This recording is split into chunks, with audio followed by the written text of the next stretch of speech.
Just quickly finish up because I want to move on to our next. Yes, I would. He's been totally irresponsible the way in which he has handled the social distancing and people wearing masks, basically encouraging not to.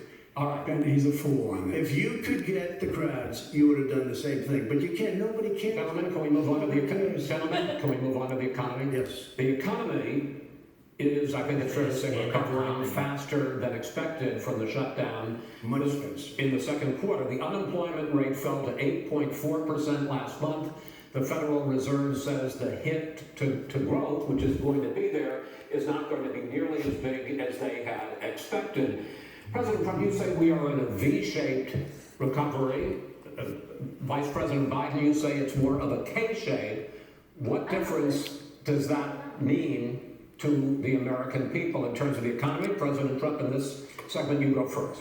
So we built the greatest economy in history. We closed it down because of the China plague. When the plague came in, we closed it down, which was very hard psychologically to do. He didn't think we should close it down, and he was wrong.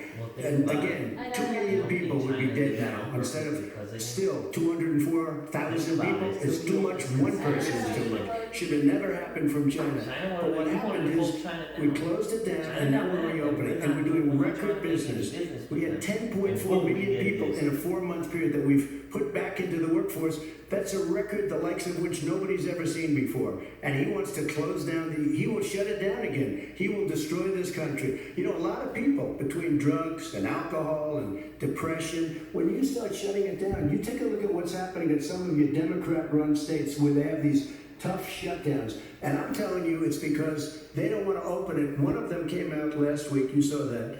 Oh, we're going to open up on November 9th. Why November 9th? Because it's after the election. They think they're hurting us by keeping them closed. They're hurting people.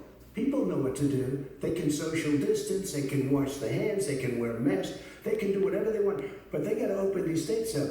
When you look at North Carolina, when you look at these governors are under siege, Pennsylvania, Michigan, and a couple of others, you got to open these states up. It's not fair. You're talking about almost it's like being in prison.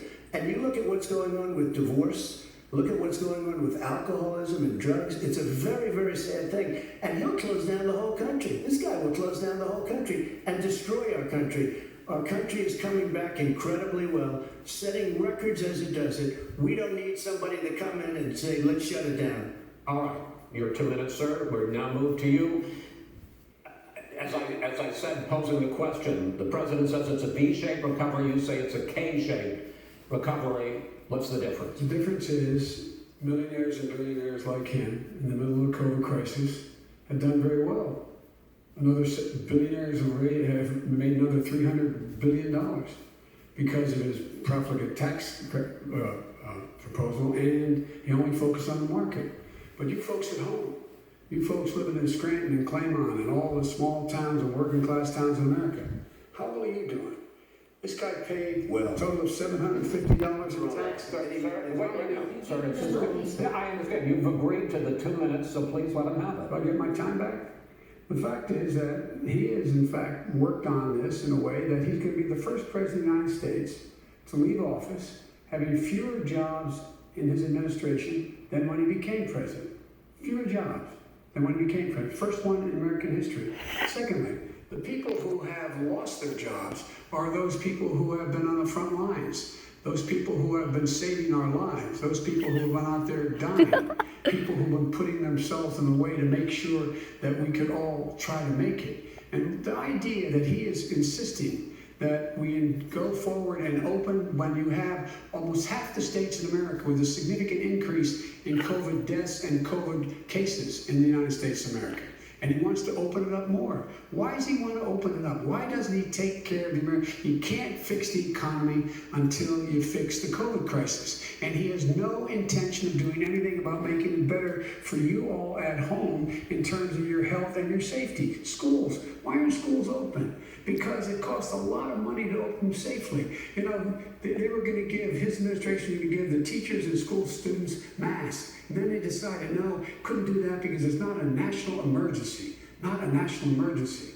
They've done nothing to help small businesses. Nothing. They're closing. 1 in 6 is now gone. He ought to get on the job and take care of the needs of the American people so we can open safely. All right, your time is up, sir. Well, you're going to get to. I'm going to respond to that. Well, you both had 2 minutes, sir. Excuse me, he made a statement. So did you. People want their schools, no, people want their schools open. They don't want to be shut down. They don't want their state shut down. They want their restaurants. I look at New York, it's so sad what's happening in New York. It's almost like a ghost town. And I'm not sure it can ever recover what they've done in New York. People want their places open. They want to get back to their life. They'll be careful, but they want their schools open. I'm the one that brought back football. By the way, I brought back Big Ten football.